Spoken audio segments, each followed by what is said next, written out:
बेटा अपनी पत्नी को मंगलसूत्र पहनाओ। मांगल्यं तन्तुनानेन मम जीवन हेतुना। मालिक, मालिक, जल्दी चलिए, जल्दी चलिए। क्या हो गया? आपके पशुओं का चारा गृह जल रहा है। सभी जीव जलकर भस्म हो गए मालिक। क्या कह रहा है तू? हाँ मालिक, सब नष्ट हो गया। अरे अरे अरे, ऐसा कैसे हो गया? ये लड़की आई तो सब कुछ नष्ट हो गया। जिस मुहूर्त में ये विवाह रखा है उस मुहूर्त में ये अनर्थ हुआ है। बात बिल्कुल साफ है। बहन जी, आप ये क्या कह रही हैं? आप ये कैसे कह सकती हैं? इसने जो कहा उसमें असत्य क्या है? समधी जी, समधी मत कहो। तुम्हारे साथ तो संबंध अभी जोड़ा भी नहीं और ऐसा अनर्थ हो गया। ऐसा मत कहिए समधी जी, विवाह का समय है। इस विवाह को मत रोकिए, मेरी बेटी का जीवन मत खराब ये करिए। विवाह हुआ तो हमारा नाश हो जाएगा। इसके यहाँ बैठते ही हमें असर दिखने लगा है। चलो चलो। चलो समधी जी, मैं आपके पैर पकड़ता हूँ, इस विवाह को हो जाने दीजिए। मेरी बेटी तुम का चाहे जीवन- मुझसे कितनी भी विनती क्यों न करो, किसी भी परिस्थिति में ये विवाह संभव नहीं है। जानबूझकर कोई अशुभ चरणों को अपने घर में कैसे ले जा सकता है? दूर हटो। ला इधर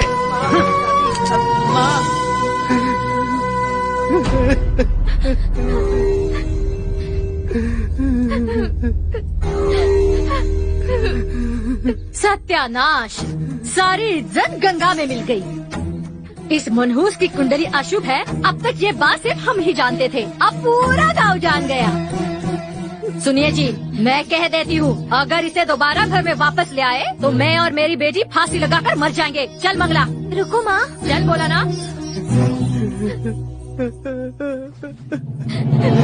पुजारी जी, आपने तो बहुत अच्छा और शुभ मुहूर्त बोला था ना। देखिए ना, मेरी बेटी का जीवन का अब क्या होगा? अनर्थ हो गया, अनर्थ हो गया पुजारी जी। ईश्वर जो भी करते हैं वो अच्छे के लिए करते हैं। आप हाँ तो कहिए, इसी मुहूर्त में पार्वती का विवाह हो जाएगा। ये कैसे संभव है पुजारी पहले जी? आप मेरे एक प्रश्न का उत्तर दीजिए। आपकी पुत्री के लिए किसी सोने के बड़े महल में बंद करके रहना अच्छा है या फिर किसी छोटे झोपड़े में सुख शांति से रहना? क्या चाहेंगे आप? हर एक पिता अपनी बेटी की खुशी और शांति ही तो चाहता है पुजारी जी। अच्छा उत्तर है आपका। आपकी पुत्री का होने वाला वर अभी यही उपस्थित है। यहाँ धन से वो भले ही गरीब है, परंतु गुणों का धनवान है। वो है शिवदत्त।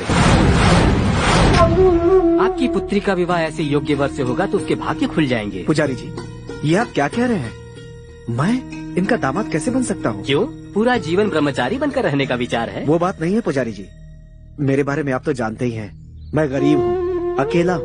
कभी अन्न मिलता है, कभी उपवास हो जाना पड़ता है। इन परिस्थितियों में